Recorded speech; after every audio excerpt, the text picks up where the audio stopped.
Right guys, at this point we all know about Penley and Napier barracks that have been taken over by imported Labour voters after the Home Office decided it was a more palatable idea to the public sticking them there over their first plan, which involved putting them in 4-star Hilton hotels, which as we know they had been doing until it all come out and the public took issue with it, obviously. The only trouble is, the public has an issue with them housing these people anywhere in the UK. The reasons for this are various and very serious, but one being homeless vets and Brits in general are left to suffer with no help while the government rolls out the red carpet for the latest boat that floats across the channel. And guys, the boats have not stopped coming. It is still happening, even now in winter, as YouTuber Active Patriot covered only this morning, and has been the whole time. I actually expect some of the ones he witnessed entering the UK at Dover recently could be put in the new camp, as The Guardian claims there is now plans to stick another 500 or so up in Hampshire, using makeshift accommodation next to a small village named Barton Stacey. It is obviously grade A lunacy if you ask me. Imagine putting 500 people with no right to be in the UK in a camp next to a village that has a population of only 1,000. And then remember, there is a chance that some or all of these new residents hate this country and its people. I mean, they are not exactly bringing these Labour voters from friendly, stable countries, are they? Let's be honest here. And as I have covered before, these men can often be found skulking around parks in the local area trying to chat up young girls. We all know what has happened to thousands of young girls around the country by gangs of mostly imported Labour voters over the years, and still happens to this day.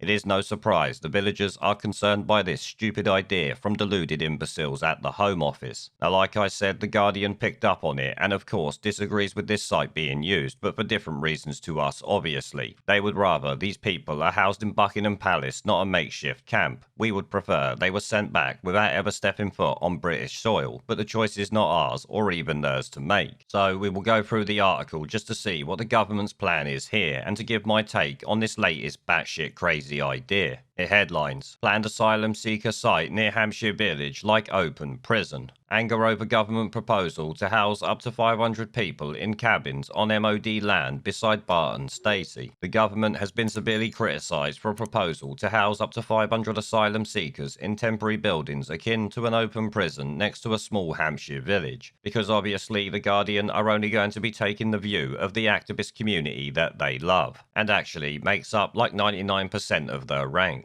Never mind what the public feel about it, the only concern is that of charities and the NGO tosspots that bring these people over. The plans to construct cabin-style accommodation on former Ministry of Defence land near Barton Stacey, close to the A303 trunk road, follows a series of damning reports on conditions at two former army barracks sites in Kent and Pembrokeshire being used to hold up to 600 asylum-seeking men. What they mean is illegal immigrants with absolutely no right to be here that have crossed through multiple safe countries to arrive in the UK. Among the critics of the Hampshire proposal is the Conservative leader of Test Valley Council, Phil North, who said Barton Stacey was one of a number of sites being considered by the government. The Home Office would not reveal the location of other sites. Yeah, because they know the public would be up in arms about it, but obviously The Guardian are not too worried about the dangers to the local population. North said, "I completely understand the argument about disincentivising dangerous channel crossings facilitated by criminal gangs of people smugglers. No, the people crossing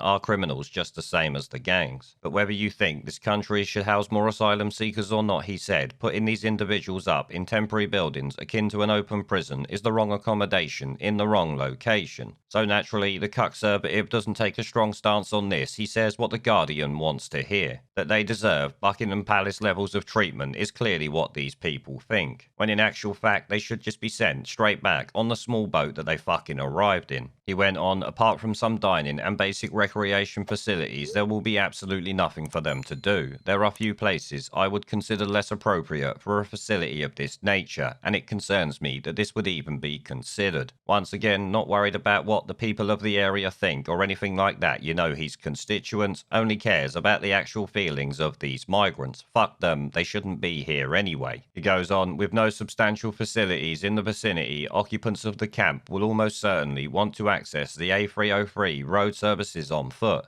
This represents a significant highway danger in them walking along land adjacent to the road and in the carriageway itself. Well, they've managed to cross through multiple countries to arrive in the UK. I'm sure they're capable of walking down the fucking road. That is the least of people's problems, let me tell you, you worthless snivelling shitweasel. This Conservative councillor is a fucking idiot. But he did add an influx of 500 young men in the village with an existing population of 1,000 would have an overwhelmingly detrimental impact. Yeah, why don't you elaborate on why 500 extra men in a small village of 1,000 people will have an overwhelmingly detrimental impact? I know you guys will be going off about it down in the comments. The council leader, along with MP for Romsey and Southampton North, Caroline Noakes, a former immigration minister, have launched a petition against the proposal. Napier Barracks in Kent and Penley Barracks in Pembrokeshire were handed over by the MOD to the Home Office in September to be used as accommodation for asylum seekers. Since then, the Home Office has faced allegations of poor access to healthcare, denial of access to lawyers, overbearing use of confidentiality agreements, and concerns over safety and privacy at the sites. Yeah, because they're a complete clusterfuck run by security firms that don't know their arsehole from their earhole and are incompetent cowboy outfits at best. The Home Office actually fucking knows this and is doing nothing about it. And here we hear from the Home Office themselves, who says the Home Office spokesperson said, given pressure on the system during these unprecedented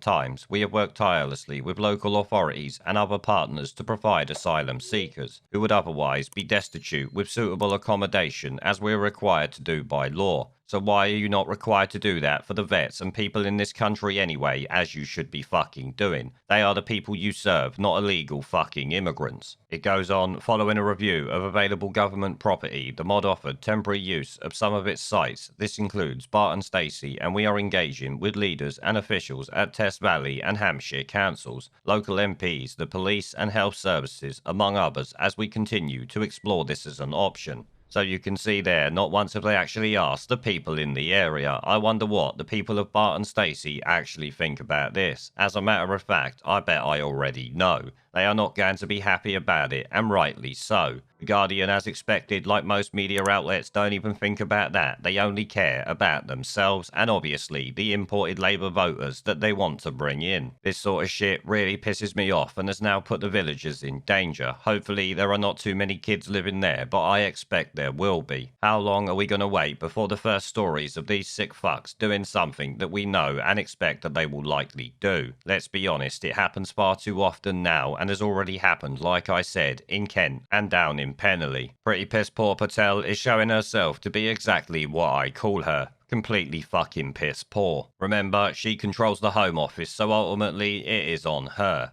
There is a pattern consistent throughout history of oppressed people turning on the oppressors. Slaves against their owners, the peasantry against the feudal barons, colonies, Mr. Verhofstadt, against their empires. And that is why Britain is leaving. And it doesn't matter which language you use, we are going, and we are glad to be going. We're off.